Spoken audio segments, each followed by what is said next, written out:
Boa noite, turma. Hoje nós vamos iniciar a aula de administração aplicada à enfermagem, onde nós vamos falar um pouquinho sobre a introdução do que é administração, a história da administração, certo?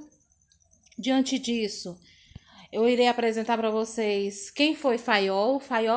Henri Fayol, na realidade, ele foi o criador da teoria clássica da administração. Então, ao longo dos tempos, muitas teorias de administração, elas começaram a surgir. Esse surgimento dela, ela sugeriu justamente na melhoria das práticas de gestão, que facilitasse o dia a dia nas organizações. Então, Fayol, ele conseguiu definir atos de administração. E esses atos foram justamente prever, organizar, comandar, coordenar e controlar. E atualmente, sobretudo, com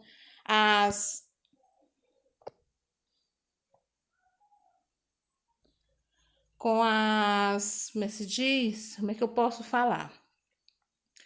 Com o que vem, na realidade, se avançando dentro da administração, ela teve essa contribuição devido à abordagem na neoclássica,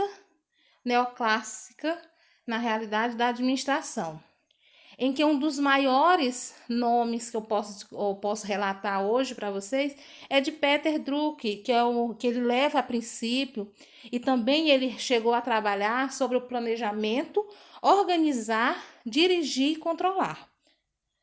Diante disso, a história da enfermagem, ela teve uma evolução na administração e ela pode ser dividida em duas fases. Tanto a fase empírica da administração, que é uma fase mais popular, onde entra a religião, onde na realidade entra a igreja, que é justamente no período teocrático, que é e também o período dos precursores da administração. E esses precursores, ele entra como Sócrates, Aristóteles, Platão, e ele fez uma constituição em cima da administração, certo? E eles foram filósofos gregos muito importantes nessa fase empírica da administração, que é uma fase popular, certo? Já a fase da administração científica, ela fez um levantamento de 3 períodos importantes. E esses períodos importantes é o período clássico, o neoclássico e o período moderno, onde nós vamos estar abordando no decorrer da aula todos esses períodos. Diante disso, a administração científica. O nome administração científica, ela deve ser a tentativa de aplicação dos métodos das ciências aos problemas da administração a fim de alcançar-se elevada eficiência industrial. Então, a administração, ela pensou em, se eu tiver uma administração, um planejamento, um controle, uma coordenação eficaz, então eu vou ter uma eficiência nas minhas atividades industriais.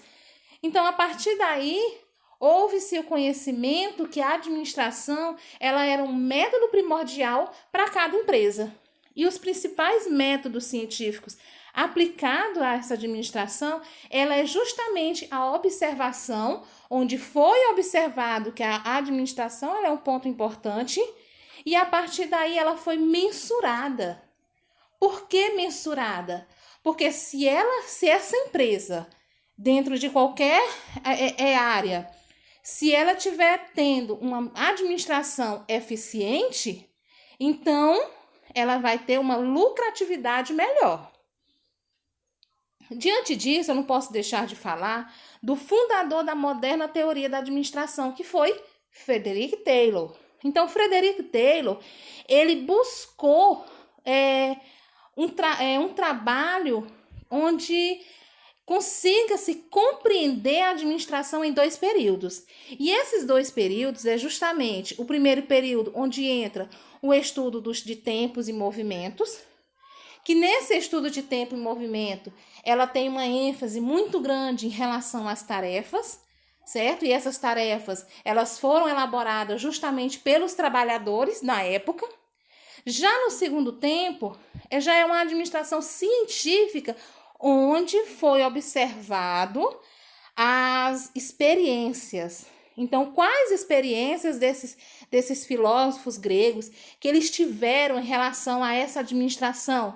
E a partir dessas experiências, eles fizeram o levantamento dos princípios da administração aplicável. Então, ele fez esse levantamento e ele compreendeu o que é primordial para a administração. Então, esses princípios taylorianos, elas são justamente a organização racional do trabalho, ela vai fundamentar-se na análise do trabalho do operário. Ela também tem a lei da fadiga como um dos princípios taylorianos, que ela considera a redução da eficiência.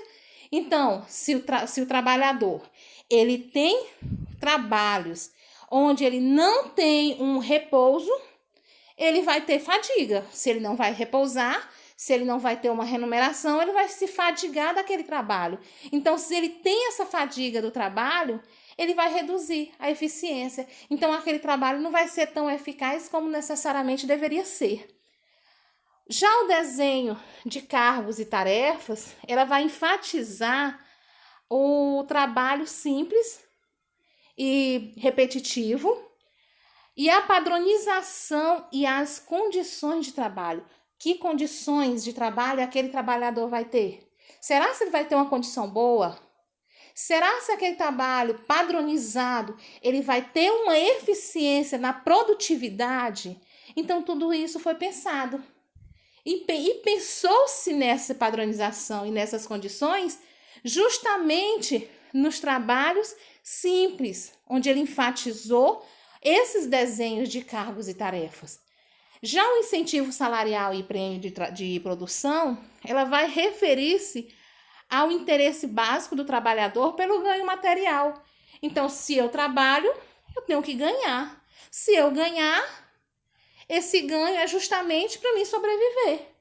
Porque se eu trabalho e não ganho, como que eu vou querer trabalhar? Como que eu vou ser feliz no trabalho que eu estou exercendo? Então, se eu não tenho remuneração, eu não tenho um interesse. Então, para mim ter interesse, eu tenho que ter o quê? Salário. E o conceito homo econômicos, ele é um meio de ganhar um salário que ele garanta o quê? A sobrevivência. Então, esse homo econômico, ele consegue administrar o seu ganho diante do seu trabalho. Então, se ele administra o ganho, se ele sabe o que ele vai gastar, se ele tem uma reserva, praticamente eu posso considerar que esse homem, ele é econômico. Então, ele não trabalhou aquele mês todo e gastou o seu salário em um dia. Esse salário, ele vai ser o quê? Remanejado até o próximo salário que ele receber. Então, vai ser um salário digno, lógico, que vai garantir a sobrevivência dele, certo? A padronização, ela aplica o método científico para obter-se a uniformidade e a redução dos custos. Então, se eu tenho um trabalho padronizado, eu tenho menor risco de perda. Então, se eu tenho um risco menor de perda, eu tenho o quê? Menos gastos em cima de um trabalho que eu não esteja pensando e analisando de forma adequada. Se o trabalho ele não tem uma padronização e qualquer pessoa, qualquer trabalhador, ele exerça a sua função de qualquer maneira, ele não vai ter um conhecimento certo de como exercer a sua função.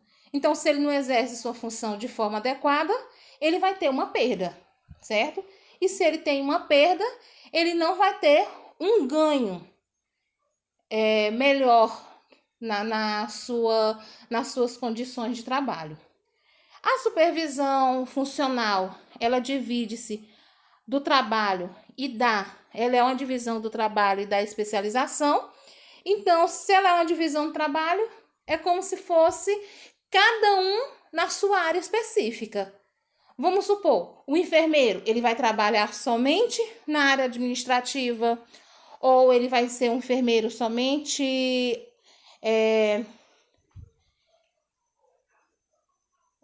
um enfermeiro que eu posso considerar administrativo, ele vai trabalhar só com papéis. Assistencial, na realidade, ele vai adquirir a questão da supervisão e da prevenção de agravos de um determinado doente, ou de um grupo de família, ou de uma população, certo?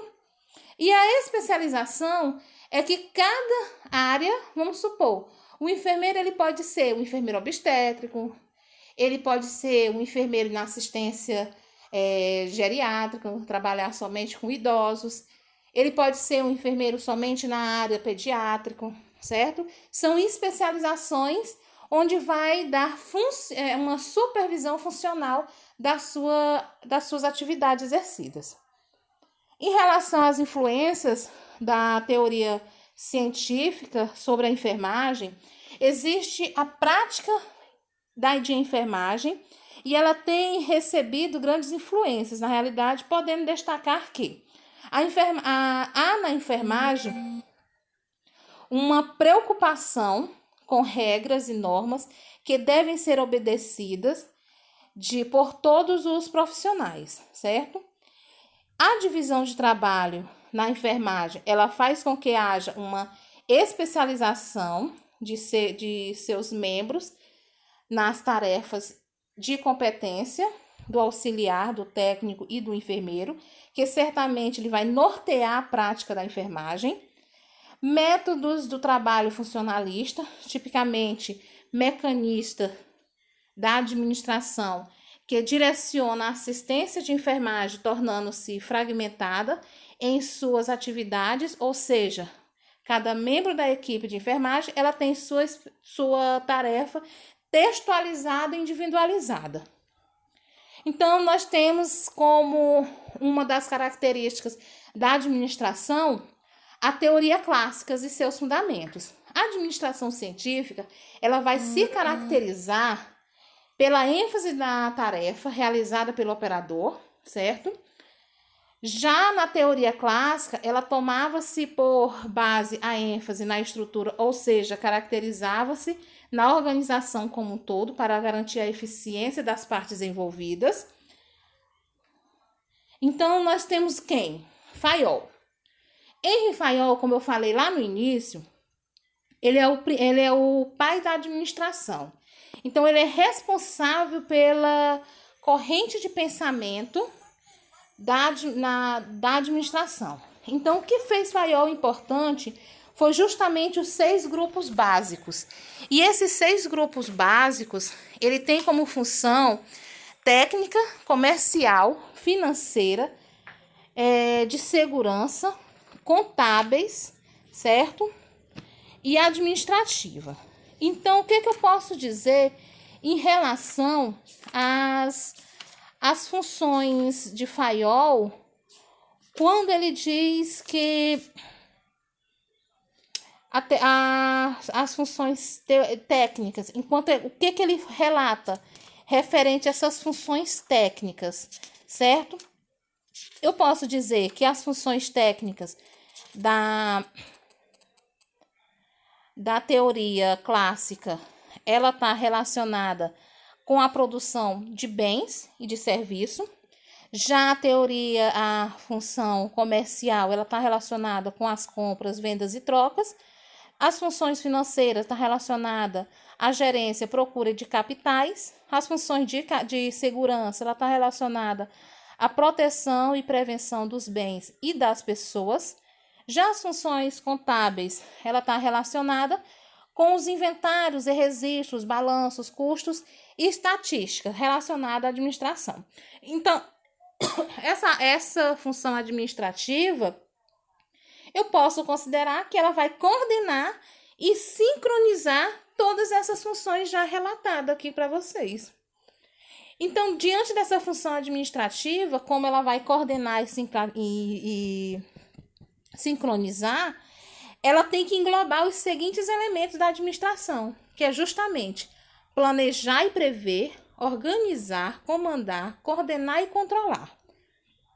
E nós temos 14 princípios norteadores da ação dos executivos em referente aos princípios gerais da administração.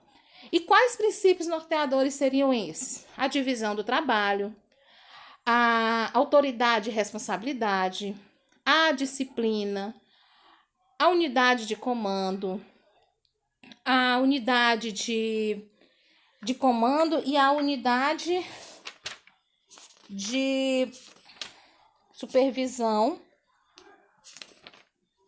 Nós temos também os subordinados dos interesses individuais e de interesses gerais, certo? Diante disso, nós temos a remuneração pessoal, a centralização, a cadeia escalar, a ordem, a equidade,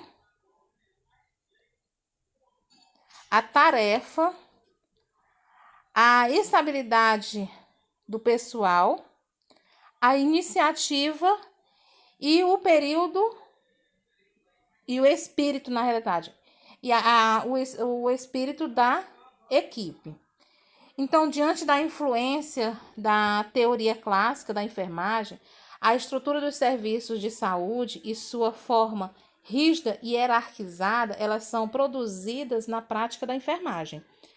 Então, posso considerar que Fayol, ele defende os princípios da teoria clássica, a enfermagem, como, por exemplo, a divisão do trabalho, a disciplina, a responsabilidade, a subordinação e a ordem, dentre outros, como influência.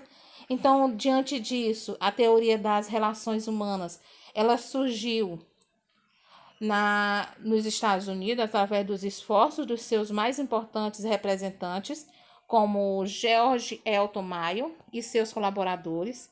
Ela apontam-se seguintes fatores como embasadores na teoria das relações humanas e a necessidade de humanizar e democratizar a administração. Ela era como um primórdio na época, referente a essa teoria das relações humanas.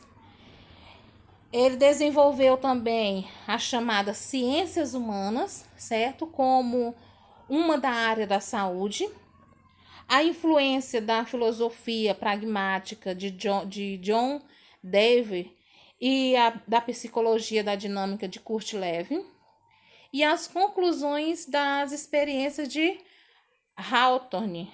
Então, nós vamos entender um pouquinho sobre essa teoria referente aos seus princípios básicos em relação das relações humanas.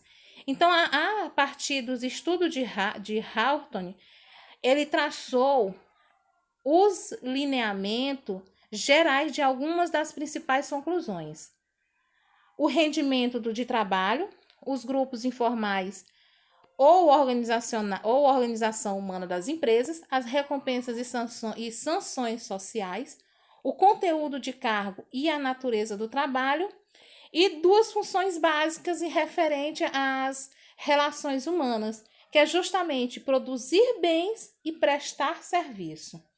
Diante disso, referente à teoria clássica versus teoria humana, ela tem como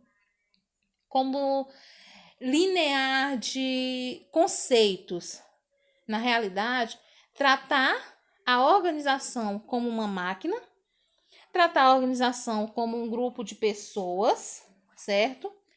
Ela também tem como uma ênfase nas tarefas de tecnologia, ou as tarefas ou a tecnologia. Ela enfatiza também as pessoas, ela também é inspirada em sistemas de engenharia, inspirada em sistemas da psicologia. Ela é uma linha clara de autoridade. Ela faz uma delegação plena da autoridade também, e a autoridade centralizada. Ela tem uma autonomia do empregado ela tem uma especialização e competência técnica, uma confiança e abertura, acentuada divisão do trabalho, uma ênfase nas relações humanas, regras e regulamento, uma preocupação com as pessoas integral, uma clara separação da linha e staff e uma dinâmica interpessoal e grupal.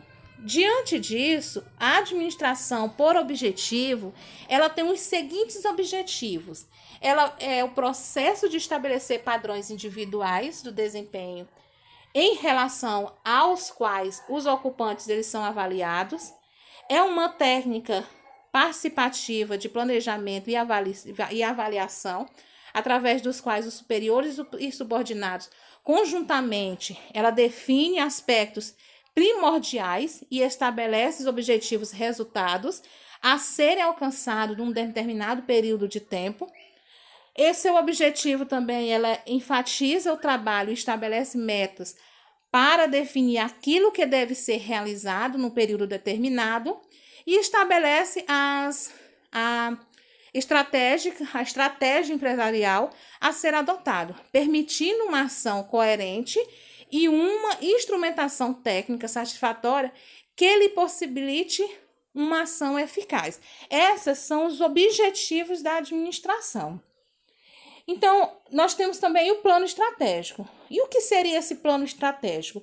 Ele é o planejamento global ao longo prazo, envolvendo todos os sistemas, enquanto o plano tático, ele é resultante do desdobramento e detalhamento do plano estratégico. Então, essa estratégia tática, ela vai envolver e organizar como uma totalidade. Então, quando ela envolve essa totalidade, ela vai referir-se a cada departamento ou unidade de organização. E quando ela refere-se a esse departamento e essa unidade de organização, é por meios. E que meios seriam esses? É um meio que pode alcançar um objetivo organizacional, é um meio que pode alcançar um objetivo departamental ou departamentais. Ela é uma orientação ao longo prazo. Ela também é orientada por médio e curto prazo. Ela é decidida pela alta administração da organização e é de responsabilidade de cada gerente de departamento. Então, essa estratégia tática, ela vai envolver toda a organização de um determinado setor ou de uma determinada empresa. Nós vamos ter a teoria burocrática.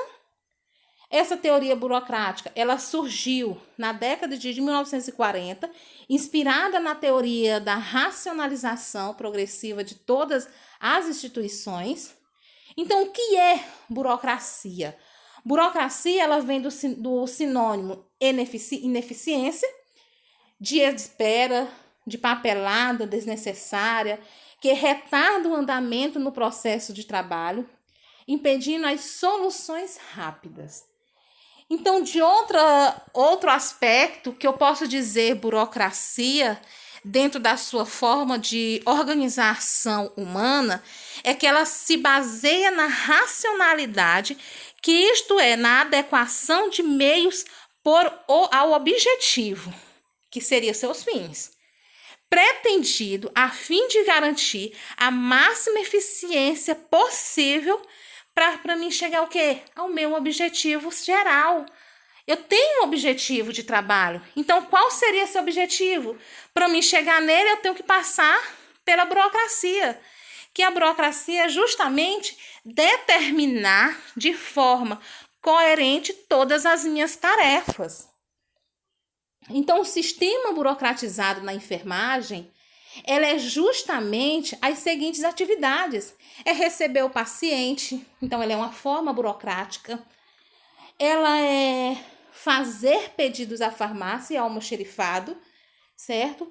Ela é fazer o controle de material, receber e passar o plantão, supervisionar e orientar as atribuições dos auxiliares, fazer a provisão de recursos humanos, elaborar a escala de serviço e verificar prontuários, exames, escalas de cirurgias, etc.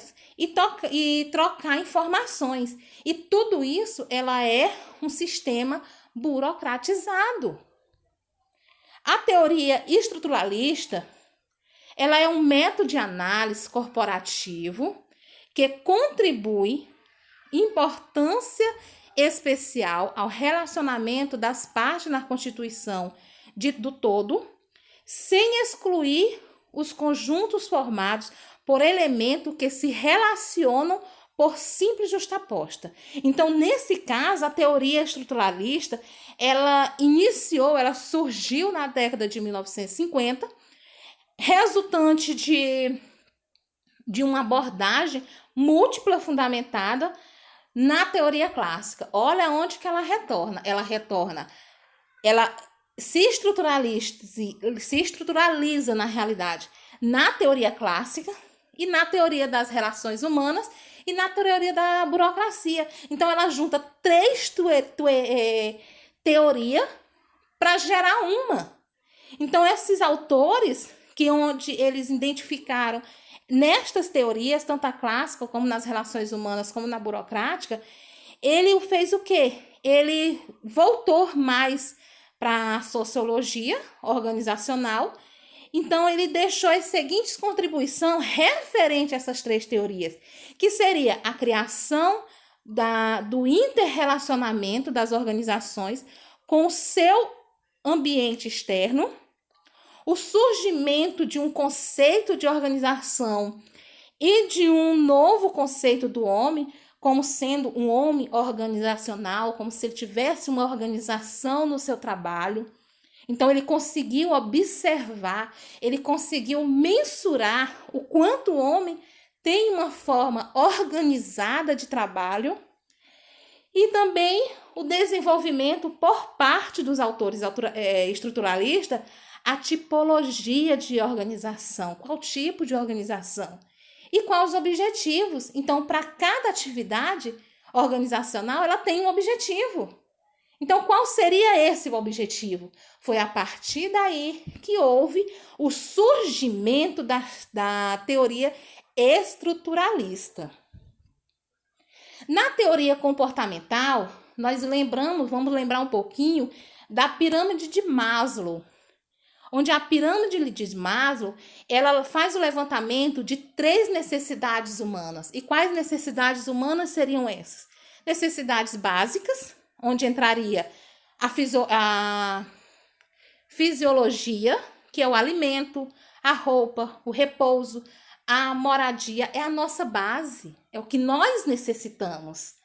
A segurança do corpo, a segurança do emprego, de recursos, de moradia, de família, de saúde, da propriedade, isso tudo é a nossa base, é o que nós necessitamos, é a nossa necessidade básica. Já as nossas necessidades psicológicas, ela entra justamente o amor, o relacionamento, que nesse amor e relacionamento tá a amizade, tá a família, tá a intimidade sexual, certo?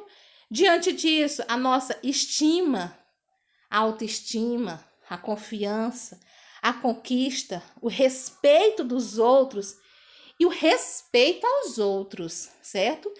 Isso entraria nas nossas necessidades psicológicas. Se tu é afetado, se tu é ironizado na sua forma de pensar e nas tuas atitudes, tu tem um déficit. E aonde é que vai ter esse déficit? Lá nas necessidades psicológicas. Já as necessidades auto de realização é a realização pessoal, é a moralidade, é a criatividade, é a solução de problemas, é a ausência de preconceito e a aceitação dos fatos. Se, por exemplo, minha moral ela for afetada de alguma forma, eu vou ter uma deficiência nessa necessidade de autorrealização. Então, se eu tiver que realizar um trabalho e esse trabalho eu tiver a minha moral afetada, eu não vou realizar ele de forma eficaz. Ele vai ter uma deficiência. E essa deficiência, ela está justamente relacionada à minha moralidade. E aqui nós temos, em sequência da teoria de Maslow, a teoria bifatorial, que seria dois fatores. Fatores higiênico, que ela baseia-se nos níveis inferiores ou necessidade primária da hierarquia, da hierarquia de Maslow. E os principais fatores higiênicos são salário, benefício social, tipo de chefia ou supervisão, as condições física e ambiental do trabalho e condições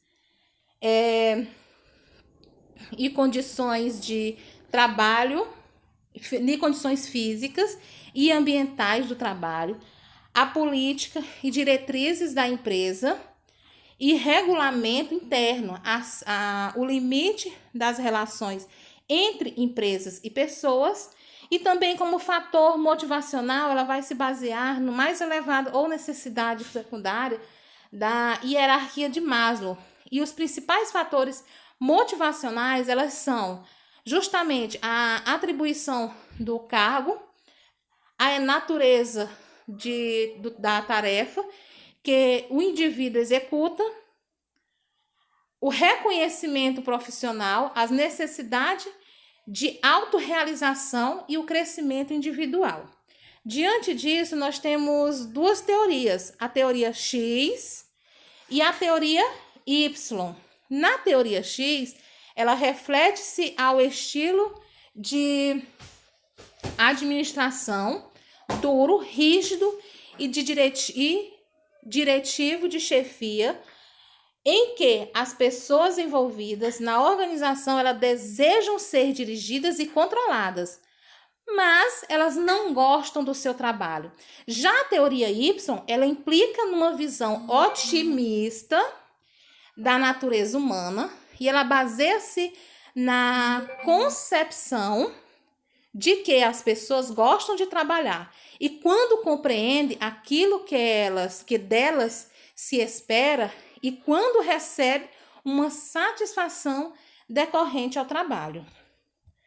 Na teoria de decisão, outros aspectos importantes na teoria do comportamento é a teoria da decisão de Herbert Simons, que considerava a organização como um dos sistemas de decisões, onde existe a participação consciente e racional das pessoas na escolha da alternativa. Mas o que significa essa decisão? A decisão ela é o processo de análise de escolha entre as várias alternativas disponíveis do curso de ação que a pessoa deverá seguir. Então, nós temos os seguintes processos decisórios. Segundo Simons, eles descrevem esse processo como 7 etapas, a saber, e uma delas seria, primeiro, a percepção da situação que envolve alguns problemas, a análise e definição do processo, a definição dos objetivos, a procura de alternativa de solução e de cursos de ação, a escolha, que nesse caso, a seleção de alternativas mais adequadas, a avaliação e comparação das alternativas e a implementação das alternativas escolhidas. Diante disso, nós temos a teoria dos sistemas. A palavra sistema, ela vem do grego sistema, que significa um conjunto de partes coordenadas entre si para a obtenção harmonial de um recurso. Chavenato, ele é um autor onde ele ressalta que o sistema ele é um conjunto de objetos unidos por alguma forma de interação ou interdependência. Já John Cast e Rose, citado por Chaves, ele afirma que sistema é um todo complexo e organizado, uma união de coisas ou partes formadas num todo unitário e complexo. Então, assim, pode-se considerar que esse sistema ele pode ser conceituado como um conjunto de elementos interdependentes, interagentes, trabalhados com objetivos definidos e mútuos. Aqui eu tenho um pouquinho do resumo de todas as teorias que nós já falamos anteriormente. Então, quais seriam essas principais teorias administrativas e seus principais enfoques? Vamos lá. A teoria geral da administração, ela começou como? Como ênfase nas tarefas, certo? Que foi lá naquela primeira fase, que é primeiro período tayloriano, certo? Com a administração científica de Taylor, que ele enfatizou justamente quem? As tarefas. A seguir, a preocupação básica, ela passou para a ênfase na estrutura, com a teoria clássica de Fayol e com a teoria burocrática de Max Weber, e ele seguindo-se mais tarde na teoria estruturalista. A reação humana, ela surgiu com a ênfase nas pessoas por meio da teoria comportamental, certo? E pela teoria do desenvolvimento organizacional. A ênfase no ambiente, ela surgiu com a teoria dos sistemas, sendo completada pela teoria da contingência. E esta, posteriormente, se desenvolveu a teoria na tecnologia. Os princípios gerais da administração, ela entra autoridade e responsabilidade, disciplina, unidade de comando, subordinação, remuneração do pessoal, centralização, hierarquia, ordem, equidade, estabilidade do pessoal, iniciativa e espírito de equipe. E aqui nós temos os 5 elementos da administração. E quais 5 elementos seriam esses da administração? Esses elementos, eles são primordiais à administração e nós vamos usar eles em todo o âmbito da administração relacionada à enfermagem, que é justamente a previsão, a organização, o comando, a coordenação e o controle. Na previsão, ela vai se conceituar como o ato de calcular o futuro e preparar as ações para que as metas sejam atingidas. E tal previsão, ela se faz como uma programação de ação.